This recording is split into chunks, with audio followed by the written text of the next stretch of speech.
एक लड़का जिसका जन्म किसान परिवार में होता है, महज 14 साल की उम्र में वह लाला लाजपत राय के साथ जुड़कर साइमन कमीशन का विरोध करता है। बाद में वह महात्मा गांधी से बहुत प्रभावित होता है और महात्मा गांधी के द्वारा चलाए हुए अभियान भारत छोड़ो आंदोलन के दौरान वह 2 साल जेल में रहता है। स्वतंत्रता संग्राम में वह अपना महत्वपूर्ण सहयोग देता है। बाद में वह सन 1952 में पहली बार विधायक बन करके आता है और एक बार वह अपने दोस्त जो स्वतंत्रता सेनानी थे उसके घर मिलने के लिए जाता है और उसी दौरान उस स्वतंत्रता सेनानी की पोती उससे आशीर्वाद लेने के लिए आती है। तब उस स्वतंत्रता सेनानी को अब शगुन के तौर पर देने के लिए रुपए के लिए अपने बेटे को आवाज़ लगाता है और साथ में आए हुए मेहमान के लिए चाय के लिए बोलता है। काफ़ी समय बीत जाने के बाद में न तो वह शगुन वाले पैसे आते हैं और न ही वो चाय आती है। इससे वह शख्स बहुत आहत हो जाता है और वह एक वादा करके जाता है कि जब एक कलम की ताकत आएगी तो बुज़ुर्गों को अपने घर में अपमानित नहीं होना पड़ेगा। और वह समय आता है दोस्तों जब वह हरियाणा का मुख्यमंत्री बनता है और पहली कलम से बुज़ुर्गों के लिए बुढ़ापा पेंशन की शुरुआत करता है। बाद में वह शख्स भारत का उप प्रधानमंत्री भी बनता है। नमस्कार साथियों, संदीप बिस्ला नाम है मेरा। बात कर रहे हैं हम हरियाणा के महान लाल चौधरी देवीलाल की। जितने भी साथी जुड़ चुके हैं वो ज़्यादा से ज़्यादा इस वीडियो को शेयर कर दीजिए और चैनल पर नए हैं तो इसको सब्सक्राइब कर दीजिए। आप ज़्यादा से ज़्यादा जुड़ोगे तो हमें भी एनर्जी आएगी और अच्छी अच्छी वीडियो आपके लिए लेकर के आएंगे।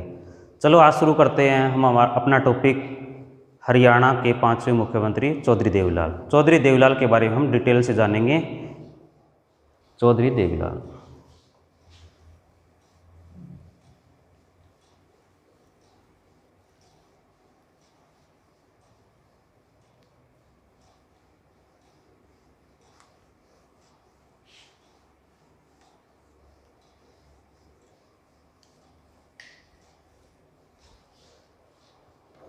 हरियाणा के 5वें मुख्यमंत्री।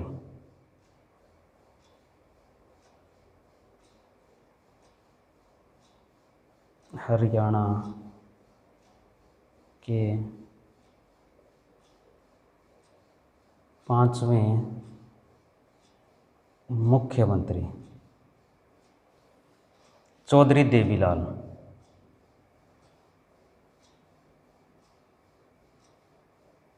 चौधरी देवीलाल हरियाणा के दूसरे जाट मुख्यमंत्री थे।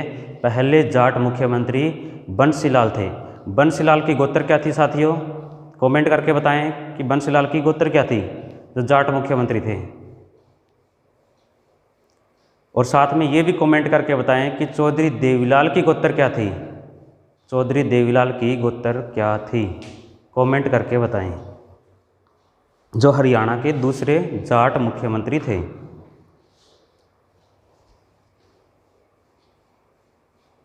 चौधरी देवीलाल, इनकी गोत्र थी सिहाग। चौधरी देवीलाल सिहाग ये हरियाणा के दूसरे जाट मुख्यमंत्री थे। पहले जाट मुख्यमंत्री थे चौधरी बंसीलाल और बंसीलाल की गोत्र थी लेगा। चौधरी बंसीलाल लेगा। इनके बारे में पढ़ते हैं। इनका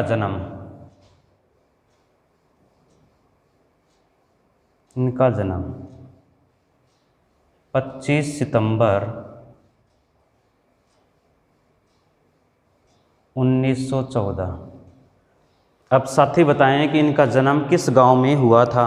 इनका जन्म किस गांव में हुआ था? गांव कौन सा रहेगा बताइए कि इनका जन्म किस गांव में हुआ था।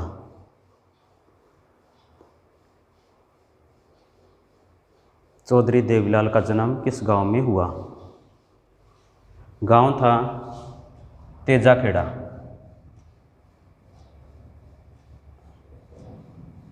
तेजाखेड़ा।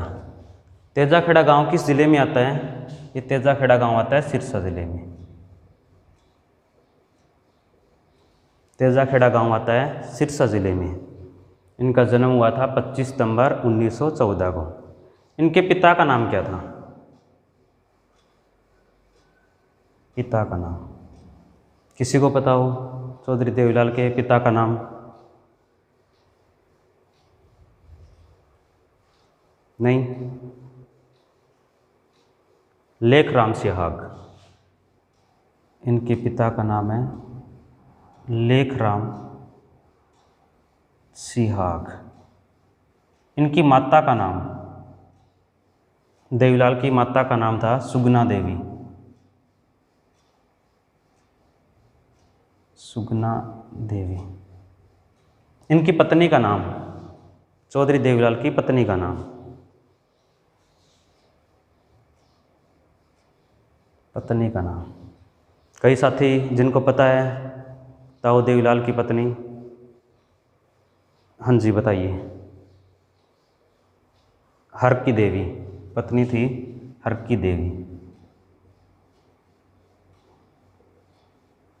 हर की देवी। इनके बारे में और हरियाणा में शेर ए हरियाणा के नाम से जाना जाता है। चौधरी देवीलाल को शेर ए हरियाणा के नाम से जाना जाता है। लॉयन ऑफ हरियाणा किसे कहते हैं? चौधरी देवीलाल को शेर ए हरियाणा के नाम से जाना जाता है। इन्हें शेर ए हरियाणा या लॉयन ऑफ हरियाणा के नाम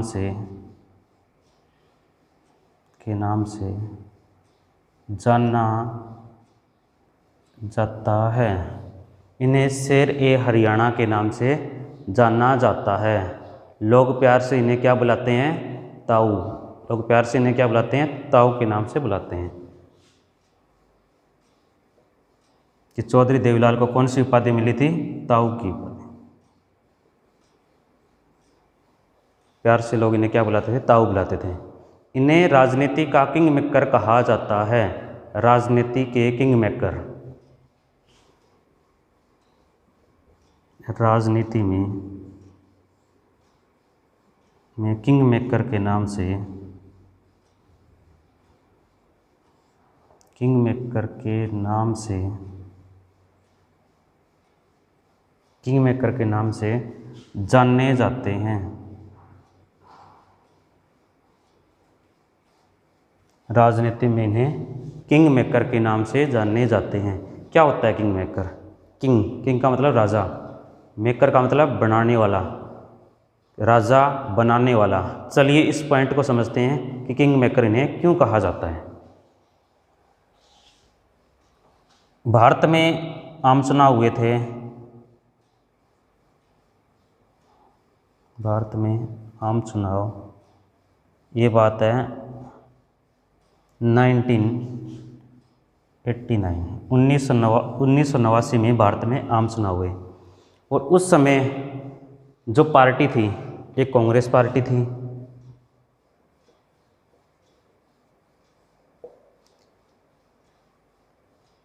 एक जनता दल पार्टी थी, जनता दल पार्टी, एक बीजेपी पार्टी थी, एक सीपीआईएम, बाकी कुछ अन्य। इस आम चुनाव में बहुमत के लिए, सरकार बनाने के लिए 260 सीटों का बहुमत चाहिए। कितनी सीटों का बहुमत चाहिए? 260 सीट।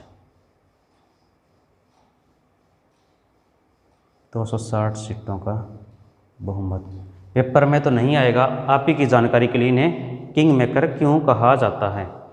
उस समय कांग्रेस 1989 से पहले, जैसे 1984 से लेकर के 89 का कार्यकाल रहा है राजीव गांधी का, और राजीव गांधी की अच्छी पकड़ थी। ऐसा लग रहा था कि वो 1989 के चुनाव में जीत जाएंगे। लेकिन उससे पहले क्या हुआ कि चुनाव से पहले एक मुद्दा उठ गया, वो था बोफोर्स हेलीकॉप्टर घोटाला। और इसमें कांग्रेस की छवि थोड़ी खराब हो गई, और इस चुनाव में कांग्रेस को पूर्ण बहुमत न आकर के 197 सीटों पर कांग्रेस सिमट गई। वहीं जनता दल ने इस बात का फायदा उठाया और जनता दल को सीटें मिली 143। बीजेपी को सीटें मिलती है 85, सीपीआईएम को सीटें मिलती हैं 33। बाकी जो अन्य बच गए अलग अलग, कोई छोटी छोटी क्षेत्रीय पार्टी थी, जिनके से लोकसभा के सांसद चुन के आए थे। अब देखिए सरकार किसकी बन रही है, सरकार किसकी बनेगी, कांग्रेस बीजेपी के साथ नहीं जाएगी सरकार। और दावेदार और देख लीजिए कि प्रधानमंत्री पद पर दावेदार कौन थे। कांग्रेस की तरफ से दावेदार थे राजीव गांधी, जनता दल की तरफ से 3 दावेदार थे।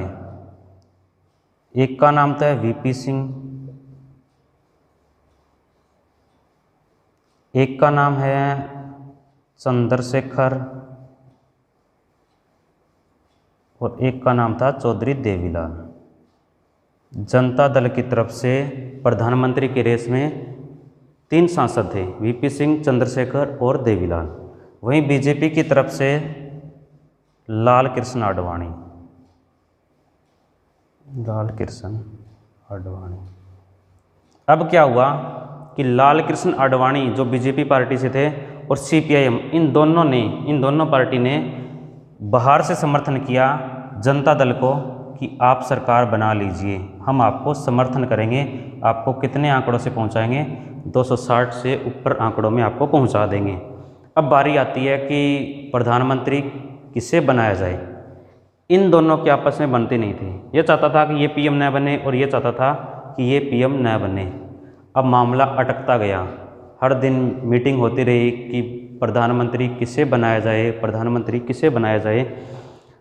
तो क्या हुआ कि सर्वसम्मति से बाद में जो नाम आया कि विधायक दल चुनने के लिए एक दिन आता है अगला कि इस बैठक में सांसद दल का नेता चुनना होता है। विधायक गलती से बोल दिया, सांसद दल का नेता चुनना होता है। और जो सांसद दल का नेता होता है वो ज़्यादातर पीएम बनता है। तो चौधरी देवीलाल को सांसद उस दल का नेता चुना गया था, सांसद दल का नेता चुना गया था। और इतनी खबर काफ़ी थी न्यूज़ में बनने के लिए कि भारत का अगला प्रधानमंत्री कौन होगा, चौधरी देवीलाल होगा। लेकिन जब बारी आती है तो चौधरी देवीलाल और बाकी सारे एक मीटिंग में बैठे होते हैं, वीपी सिंह और चंद्रशेखर, और देवीलाल ने ये कह करके मना कर दिया कि मुझे प्रधानमंत्री नहीं बनना है और प्रधानमंत्री भारत का बनेगा वीपी सिंह। भारत के प्रधानमंत्री कौन बनेंगे, वीपी सिंह।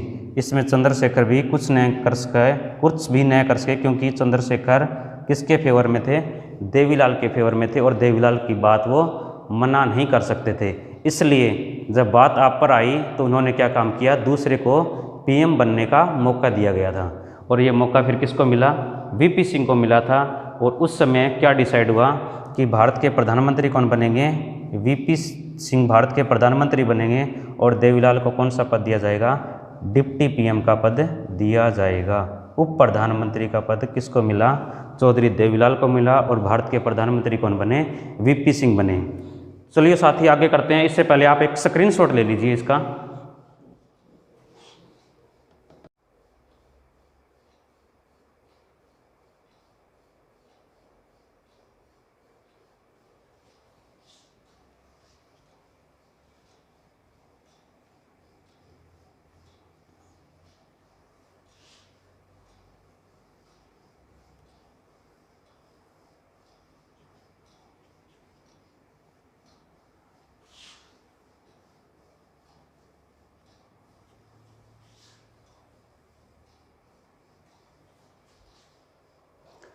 चौधरी देवीलाल महात्मा गांधी द्वारा चलाए गए अभियान भारत छोड़ो आंदोलन 1942 के दौरान 2 साल जेल में रहे। ये क्वेश्चन HSSC पेपर में 2-3 बार पूछा गया है कि हरियाणा के वो मुख्यमंत्री जो 1942 भारत छोड़ो आंदोलन में जेल में गए थे वो थे चौधरी देवीलाल। भारत छोड़ो आंदोलन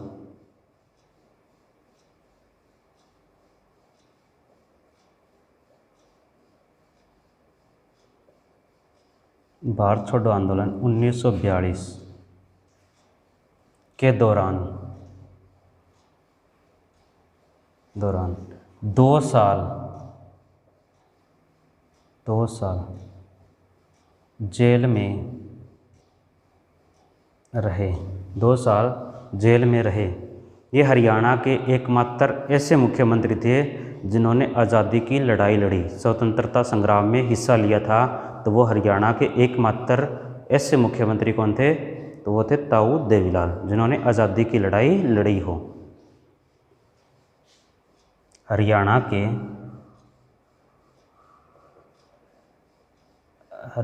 के ऐसे मुख्यमंत्री जिन्होंने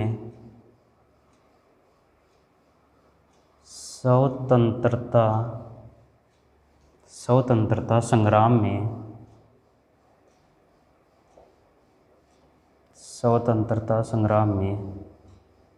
हिस्सा लिया, तो हरियाणा के एकमात्र ऐसे मुख्यमंत्री थे जिन्होंने आज़ादी की लड़ाई लड़ी हो। चलिए इनकी बात करते हैं मुख्यमंत्री के तौर पर इनका कार्यकाल।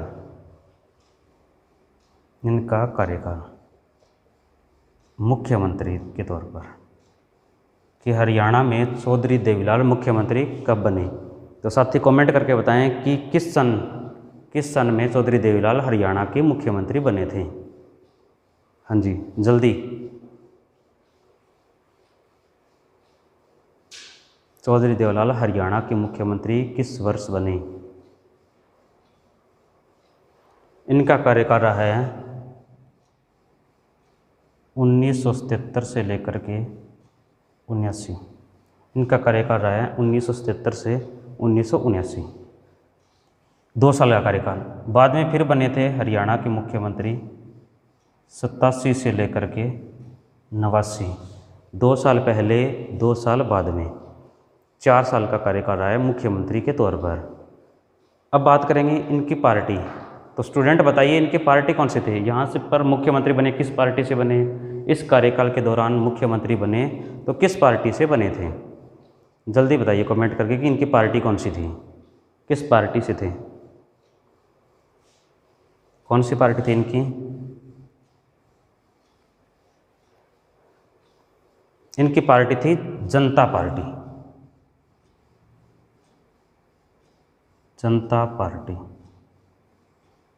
और ये कार्यकाल पूछे तो ये किस पार्टी से था, ये कार्यकाल था जनता दल पार्टी से। जनता पार्टी और जनता दल पार्टी दोनों अलग अलग थी। ये कांग्रेस को रोकने के लिए इमरजेंसी के बाद में विपक्षी पार्टियों द्वारा बनाई थी जनता पार्टी।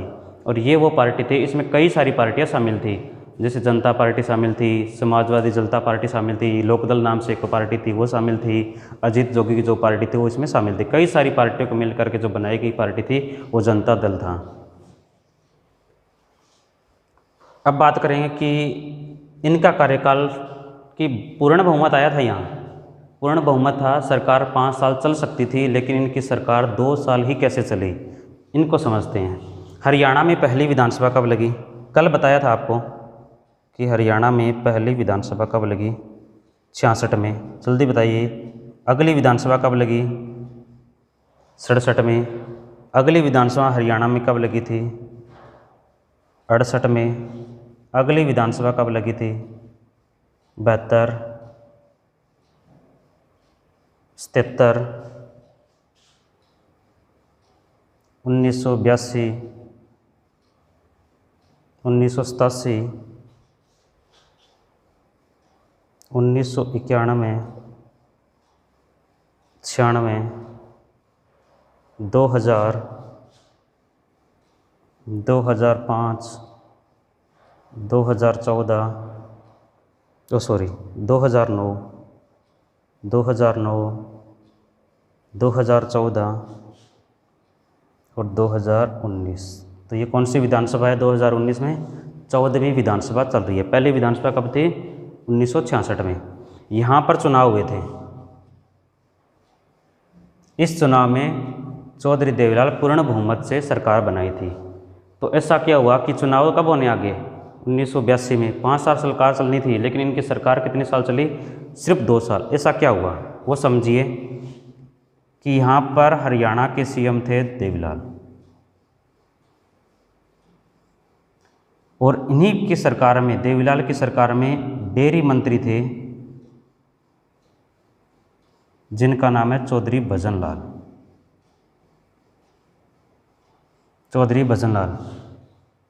इस कार्यकाल में सीएम देवीलाल थे, डेयरी मंत्री थे चौधरी भजनलाल। अब भजनलाल को राजनीति का धुरी माना जाता है कि भारत में सबसे अच्छी राजनीति अगर कोई जानता है तो वो चौधरी भजनलाल जानता है कि लोग दूसरे राज्य के मंत्री उनसे सीखने के लिए आते थे कि बताइए हमें राजनीति कैसे करनी है। इंदिरा गांधी तक इनसे सलाह लेती थी कि बताइए राजनीति कैसे की जाए। तो ये राजनीति के एक मंजे हुए खिलाड़ी थे। क्या हुआ कि इन्होंने देवीलाल जो एमएलए जीत करके आए थे, इन्होंने अपने समर्थन में ले लिया। जितने भी एमएलए थे ऑलमोस्ट वो अपने समर्थन में ले लिया और राज्यपाल और विधानसभा स्पीकर को ये नोटिस दे दिया कि बहुमत मेरे पास है और आने वाला हरियाणा का मुख्यमंत्री मैं बनूंगा। तो जब विधानसभा का स्तर आया तो उसमें काउंटिंग की गई कि मुख्यमंत्री कौन होना चाहिए, देवीलाल होना चाहिए या भजनलाल होना चाहिए। तो जो पहले देवीलाल के समर्थक में थे वो सारे के सारे साथी के समर्थक में आ गए, भजनलाल के आगे, और इस वजह से देवीलाल की यहाँ सरकार गिर जाती है और देवीलाल को मुख्यमंत्री पद से इस्तीफा देना पड़ता है और हरियाणा के मुख्यमंत्री कौन बनते हैं, भजनलाल बनते हैं। अब क्या हुआ कि 1979 में भजनलाल हरियाणा के मुख्यमंत्री बन गए। 1980 तक तो वो इसी पार्टी में रहे, जनता पार्टी। बाद में 1980 में इन्होंने पार्टी छोड़ दी।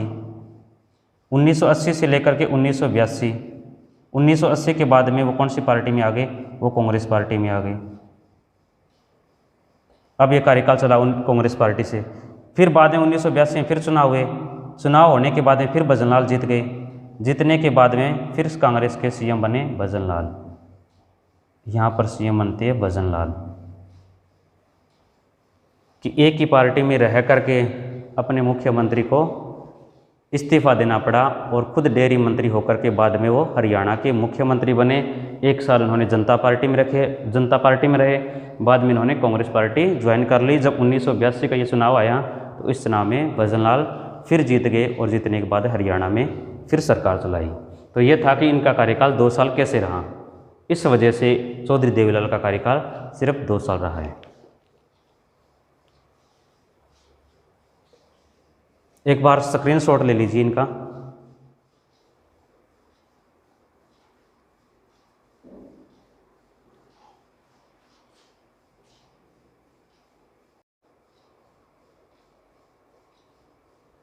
जितने स्टूडेंट जुड़ चुके हैं या जुड़े हुए हैं वो कमेंट करके बताएं कि वो अपने नोट्स बना रहे हैं ना, क्योंकि हरियाणा जीके मैं आपको बिल्कुल गहराई से करवा रहा हूँ और इतनी डिटेल में डाटा आपको शायद ही किसी यूट्यूब चैनल पे मिलेगा।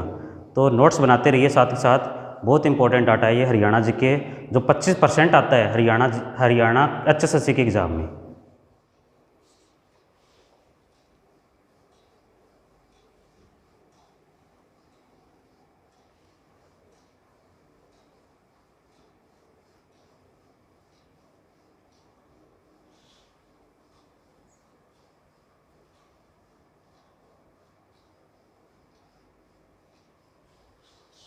चौधरी देवीलाल ने और क्या क्या काम करवाए थे उनके बारे में पढ़ते हैं। चौधरी देवीलाल के काम, उन्होंने न्याय युद्ध की प्रणाली शुरू की। न्याय युद्ध क्या होता है कि न्याय के लिए संघर्ष करना। ये बहुत ही सराहनीय काम था, न्याय के लिए संघर्ष करना। न्याय युद्ध की शुरुआत की चौधरी देवीलाल ने।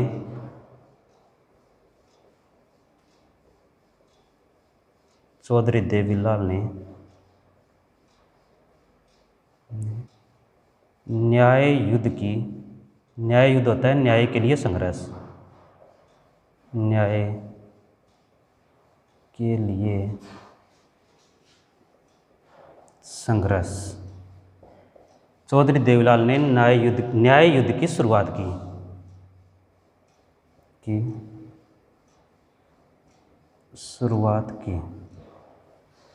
चौधरी देवीलाल ने बुढ़ापा पेंशन शुरू की। चौधरी देवीलाल ने बुढ़ापा पेंशन शुरू की, बुजुर्गों के लिए बुढ़ापा पेंशन शुरू की। चौधरी देवीलाल ने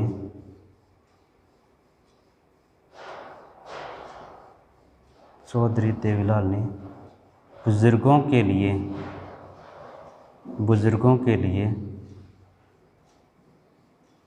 बुढ़ापा पेंशन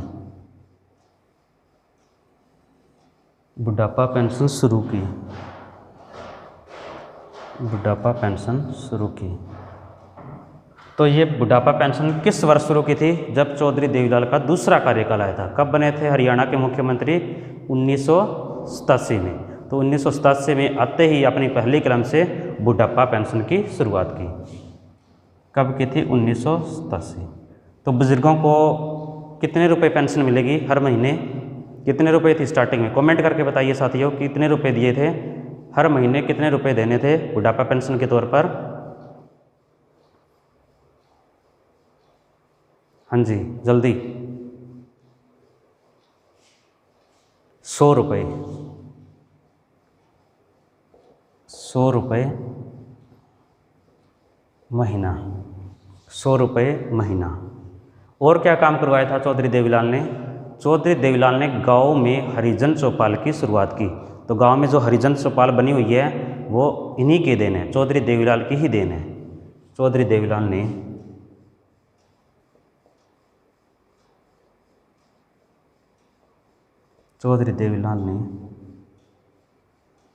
गांव में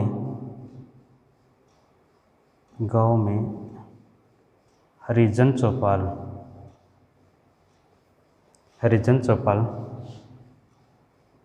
बनाने की शुरुआत की। चौधरी देवीलाल ने गांव में हरिजन चौपाल बनाने की शुरुआत की। देखिए ऐसा क्या हुआ था कि एक बार की बात है, चौधरी देवीलाल झज्जर ज़िले में कहीं जा रहे थे। तो एक गांव के बाहर कुछ लोग, ज़्यादा संख्या में तो कुछ लोग पैंट शर्ट यानी अच्छे कपड़ों में पहने हुए बाहर खड़े थे, गांव के बाहर खड़े थे। तो चौधरी देवीलाल ने गाड़ी रुकाकर उनसे रुकने का कारण पूछा कि भी आप यहाँ पर क्यों रुके हुए हैं? तो उन लोगों ने बताया कि हम अनुसूचित जाति से हैं और हमारी इस गांव में बारात आई हुई है और इस गांव के लोग व्यवस्था कर रहे हैं हमें अलग बिठाने के लिए। तक वो व्यवस्था पूरी हो जाएगी तब हम वहाँ जा कर के अपना बारात का डेरा डाल लेंगे। तो इस बात से चौधरी देवीलाल को लगा कि इस जाति को भी, अनुसूचित जातियों को भी ऊपर उठाना चाहिए। तो उन्होंने गांव में, प्रत्येक गांव में हरिजन चौपाल की शुरुआत की कि कोई भी अनुसूचित जाति का या पिछड़ा वर्ग आएगा तो उसे इस तरह की व्यवस्था नहीं करनी पड़ेगी, उनकी एक स्पेशल एक चौपाल होगी जिसे बोलते हैं आप हरिजन चौपाल। तो चौधरी देवीलाल ने हरिजन चौपाल की शुरुआत की थी। और क्या काम करवाया था चौधरी देवीलाल ने? चौधरी देवीलाल ने ट्रैक्टर ट्राली को गैर व्यावसायिक वाहनों में शामिल किया था। चौधरी देवीलाल ने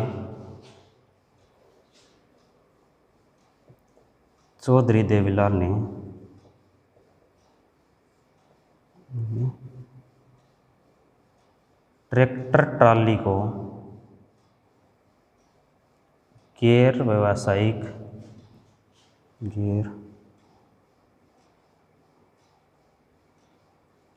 व्यावसायिक वाहनों में शामिल किया।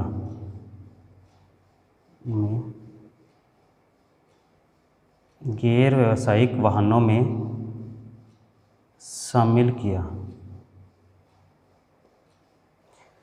व्यावसायिक वाहन कौन से होते हैं? व्यावसायिक वाहन होते हैं जैसे कार, जीप, ट्रक। जैसे टोल टैक्स से जाएंगे तो उनका टैक्स लगेगा। तो चौधरी देवीलाल ने ट्रैक्टर ट्राली को गैर व्यावसायिक वाहनों में शामिल किया था और ये संज्ञा दी थी कि ट्रैक्टर ट्राली किसानों की एक बैलगाड़ी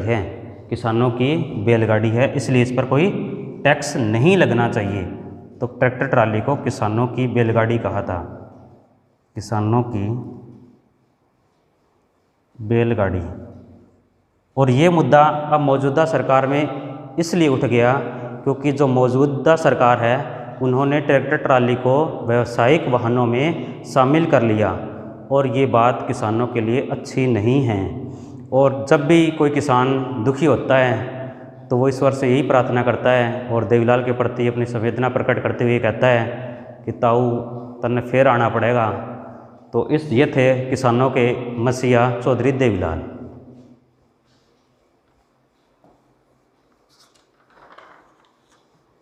और बाद में आगे चल कर के चौधरी देवीलाल भारत के उप प्रधानमंत्री भी बनते हैं। चौधरी देवीलाल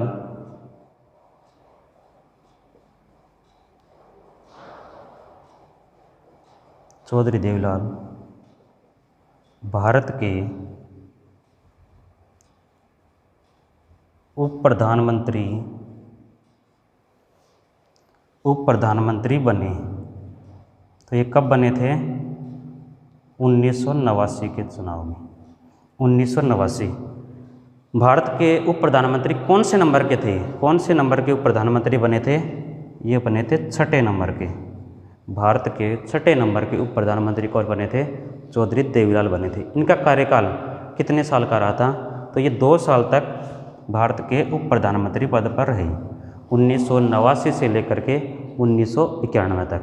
अब प्रश्न ये पूछा जाता है कि जब चौधरी देवीलाल भारत के उप प्रधानमंत्री थे तो उस समय भारत के प्रधानमंत्री कौन थे? उस समय भारत के प्रधानमंत्री, तो कमेंट करके बताइए साथियों। अभी बताया था पीछे कि कौन थे भारत के प्रधानमंत्री जब चौधरी देवीलाल उप प्रधानमंत्री बने। तो प्रधानमंत्री थे उस समय भारत के प्रधानमंत्री, उस समय भारत के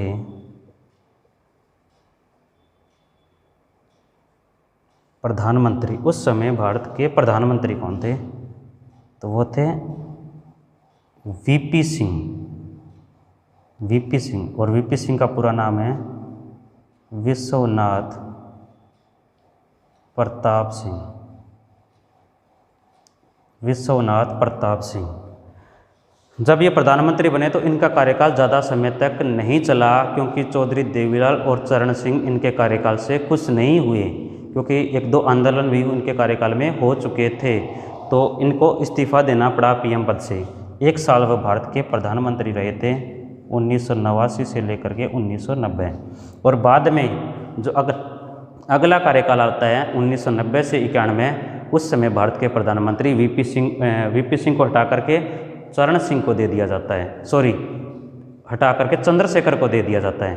तो उस समय भारत के 2 प्रधानमंत्री बदल चुके थे जब चौधरी देवीलाल भारत के उप प्रधानमंत्री रहे। उस समय भारत के प्रधानमंत्री एक तो वीपी सिंह थे, जिनका कार्यकाल क्या रहा है 89 से लेकर के 90। उसके बाद 90 के बाद में भारत के प्रधानमंत्री बने थे चंद्रशेखर, और चंद्रशेखर का कार्यकाल क्या रहा है 1990 से 91।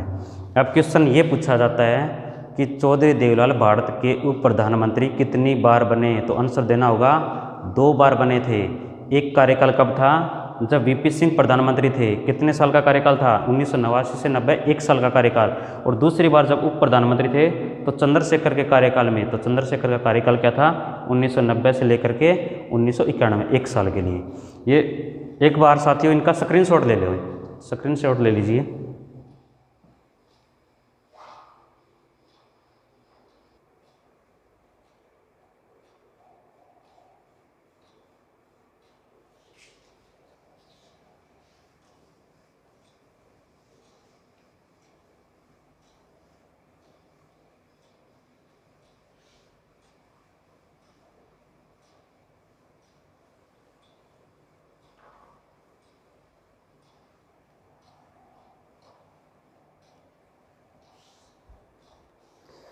एक चीज़ और देखिएगा साथियों कि जब चौधरी देवीलाल उप प्रधानमंत्री थे उस समय प्रधानमंत्री रहे हैं वीपी सिंह, चंद्रशेखर, और उस समय राष्ट्रपति कौन थे?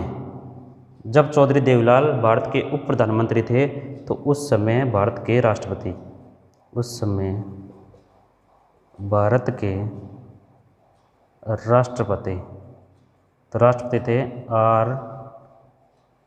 वेंकटरमन। चौधरी देवीलाल ने जनता दल पार्टी को भी छोड़ दिया और अपनी एक अलग पार्टी बनाई थी। उस पार्टी का नाम है इंडियन नेशनल लोकदल, INLD का गठन किया चौधरी देवीलाल ने।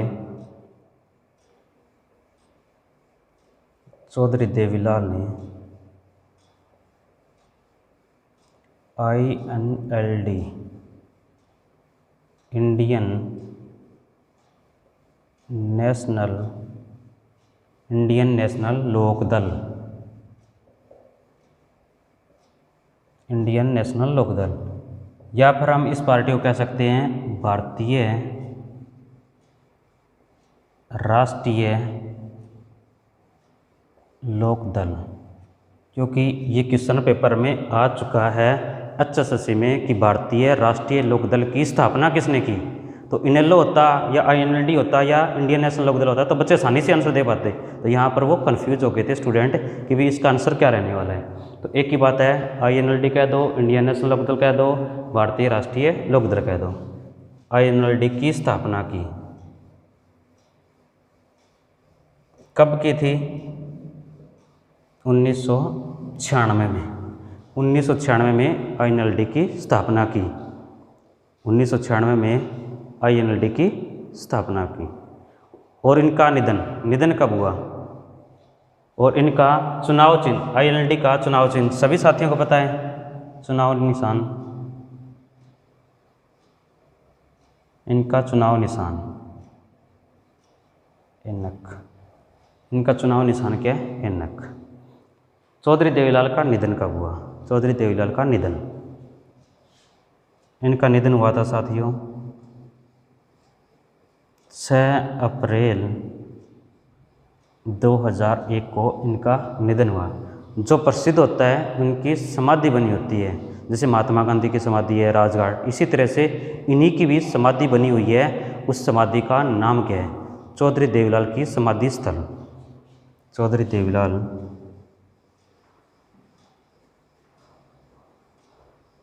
देवीलाल की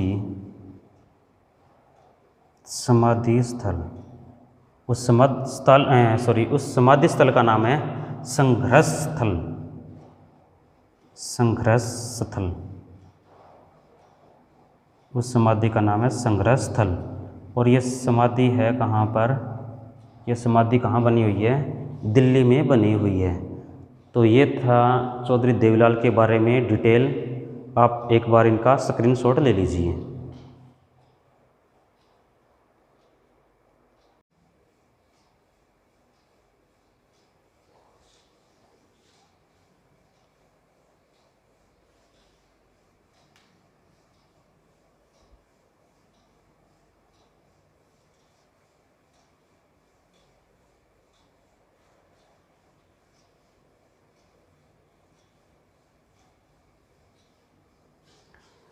साथियों अब हम पढ़ेंगे इनकी फैमिली ट्री के बारे में। पेपर में तो नहीं आएगा, फिर भी आपकी जानकारी के लिए।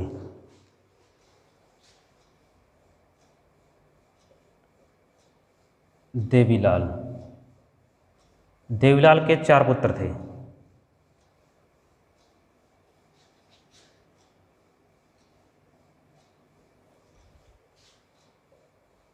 एक का नाम है ओम प्रकाश चौटाला, ओम प्रकाश चौटाला। इनकी कास्ट तो सिहाग है, इनको चौटाला क्यों बोला जाता है? देवीलाल का जो जन्म हुआ है वो हुआ है गांव तेजाखेड़ा में। तेजाखेड़ा एक छोटा गांव है और उसी के पास में एक बड़ा गांव है जिस गांव का नाम है चौटाला। और इनके पास जितनी भी ज़मीनें थी वो ऑलमोस्ट ज़मीनें चौटाला गांव में आती है। तो इन गांव के नाम से प्रसिद्ध है ओम प्रकाश चौटाला। चौटाला एक गाँव है जो तेजाखेड़ा के पास में ही है। ओम प्रकाश चौटाला,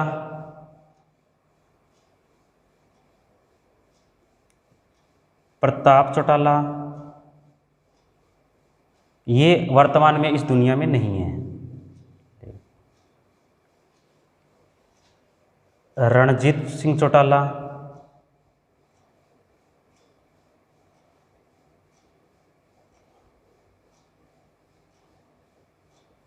और जगदीश चौटाला।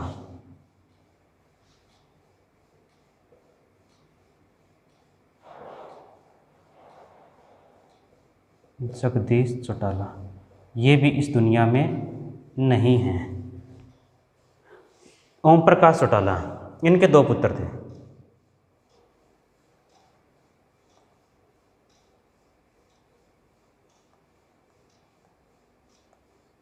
एक का नाम अजय चौटाला और एक का नाम अभय चौटाला।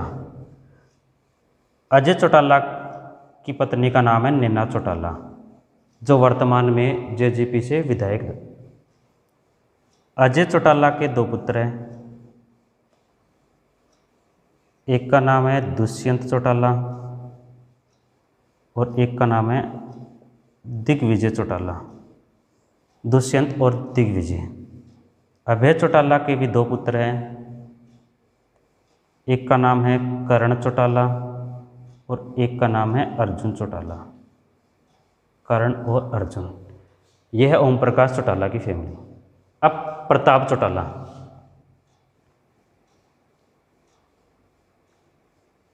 प्रताप चौटाला के एक पुत्र का नाम है जितेंद्र और एक पुत्र का नाम है रवि चौटाला। रवि चौटाला। रणजीत सिंह।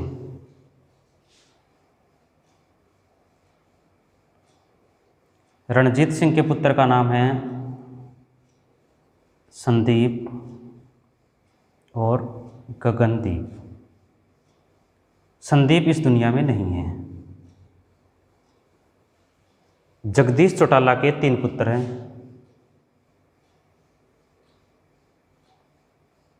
एक का नाम है आदित्य चौटाला,